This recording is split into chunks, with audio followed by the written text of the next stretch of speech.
পত্নীৰ অভিযোগ ক'ত সফল কেৰিয়াৰ কোনো ধৰণৰ সফলতাই নাই গলি গলিত ফুটবল খেলিছিল সঁচা কথা ক'বলৈ গ'লে মোৰ উপাৰ্জনেৰে চলি এটকা উপাৰ্জন নকৰিলে দিনটো শুই শুই কটাই যেন মন্ত্ৰী মাইকী মানুহৰ উপাৰ্জনেৰে চলা মতা মানুহ লাজ লগা দুখ লগা মোৰ একাউণ্টটোৱে খালী কৰি পেলালো এতিয়া স্বামীৰ আক্ষেপ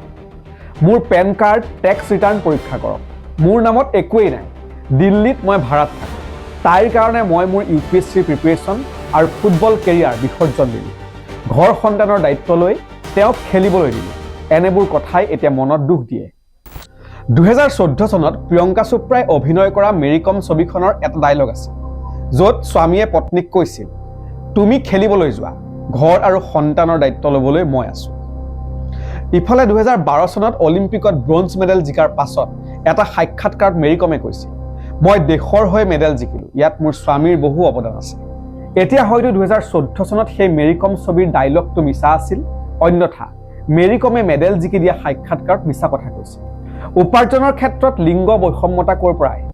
মতা মানুহ হৈ মাইকীৰ উপাৰ্জনেৰে চলা এনেবোৰ কথা দেশৰ এগৰাকী আদৰ্শৱান মহিলাৰ মুখত শোভা পাই যায় এতিয়া আৰম্ভ কৰিছোঁ প্ৰথমৰ পৰা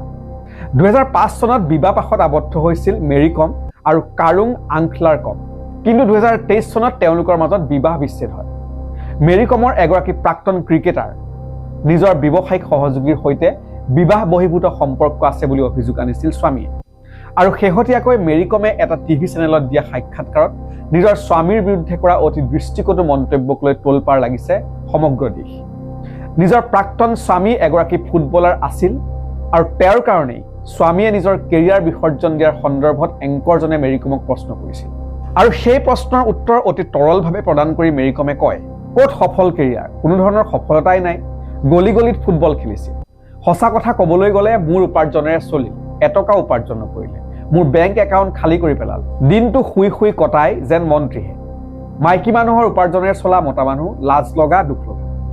মোৰ একাউণ্টেই খালী কৰি পেলাল আৰু মেৰী কমে নিজৰ প্ৰাক্তন স্বামীৰ সন্দৰ্ভত কৰা এনে কেতবোৰ মন্তব্যৰ পাছত এতিয়া প্ৰতিক্ৰিয়া প্ৰকাশ কৰিছে মেৰী কমৰ প্ৰাক্তন স্বামী তেওঁলোকে যি 18 বছৰীয়া সংসাৰ কৰিছিল প্ৰতিটো খোজতে তেওঁ বোলে সহায় কৰিছিল মেৰী কমক তেওঁ কৈছে মেৰীয়ে মোৰ বিৰুদ্ধে টকা আত্মসাৎ কৰাৰ অভিযোগ আনিছে মোৰ পেন কাৰ্ড টেক্স ৰিটাৰ্ণ চাই লওক মোৰ একো সম্পত্তিয়েই নাই মোৰ কোনো টকা পইচাও নাই মোৰ একোৱেই নাই দিল্লীত মই এতিয়া ভাড়া ঘৰত থাকোঁ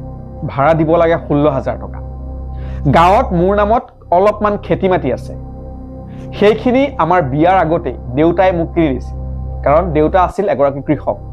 কিন্তু মেৰীৰ নিজৰ নামত বহু সম্পত্তি আছে তেওঁ নিজে উপাৰ্জন কৰি সেয়া লৈছে মই তেওঁক প্ৰতিটো খোজতে ছাপোৰ্ট কৰি গৈছোঁ কাৰণ মই ভাবিছিলোঁ আমি একেটা পৰিয়াল যি কৰিছোঁ আমি একেলগে কৰিছোঁ মেৰীৰ প্ৰাক্তন স্বামীয়ে লগতে কৈছে মেৰীৰ খেলত যাতে অসুবিধা নহয় তাৰ বাবে ঘৰ আৰু সন্তানৰ সম্পূৰ্ণ দায়িত্ব মই লৈছিলোঁ আনকি সেই সময়ত UPSC প্ৰিপাৰেশ্যন আৰু ফুটবলাৰ হিচাপে মই নিজৰ কেৰিয়াৰ আৰম্ভ কৰিছিলোঁ কিন্তু মেৰীয়ে খেলাৰ বাবে মই মোৰ কেৰিয়াৰ উৎসৰ্গা কৰিলোঁ মেৰীয়ে মোক অনুৰোধ কৰিছিল মোৰ কেৰিয়াৰ বাদ দিবলৈ আৰু মই তাইক ছাপোৰ্ট কৰিছিলোঁ আৰু মই তাই বিচৰা ধৰণেই কৰিছিলোঁ মাহ মাহ ধৰি মেৰী ঘৰৰ পৰা আঁতৰি থাকে সেই সময়ত সন্তান আৰু ঘৰৰ দায়িত্ব মই লৈছিলোঁ এতিয়া মোৰ লগত সম্পৰ্ক ছেট কৰিছে তাত মোৰ কোনো আপত্তি নাই মেৰীৰ সেয়া পাৰ্চনেল লাইফ কিন্তু কিছুমান কথাই মনত দুখ দিয়ে তেওঁৰ জীৱনত কেৰিয়াৰত মোৰ কোনো অৱদান নাই বুলি ক'লে আন কিছুমান কথাও কৈ দিলে যিবোৰ কথাই মনত দুখ দিয়ে পিছে 2023 চনত মেৰী কমৰ সংসাৰ কিয় ভাঙিছিল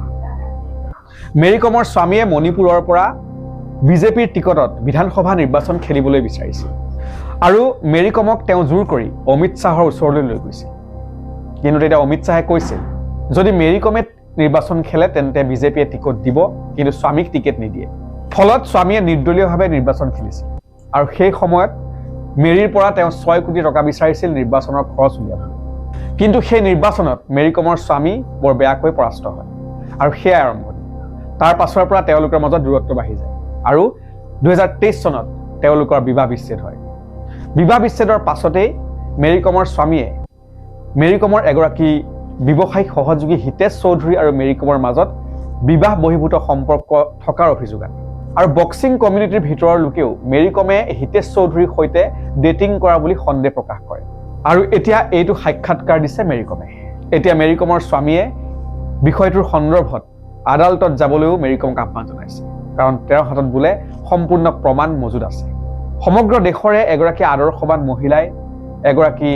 পুৰুষৰ সন্দৰ্ভত, নিজৰ স্বামীৰ সন্দৰ্ভত যি ধৰণৰ মন্তব্য কৰিছে সেয়া অত্যন্ত দৃষ্টিকটু হৈছে। তেওঁৰ পৰা এনেধৰণৰ মন্তব্য কোনেও আশা নকৰে। কিন্তু এটা কথা নিশ্চিত, এয়া সম্পূৰ্ণ তেওঁলোকৰ ব্যক্তিগত বিষয়, তেওঁলোকৰ ব্যক্তিগত কথা। কিন্তু যিহেতু মেৰী কম এগৰাকী সামাজিক ব্যক্তি, গতিকে সেই হিচাপত আমি এই প্ৰতিবেদন প্ৰস্তুত কৰিলোঁ। আজি ভিডিঅ' ইমানতে সামৰিলোঁ। পৰৱৰ্তী ভিডিঅ'ত পুনৰ লগ পাম। ধন্যবাদ।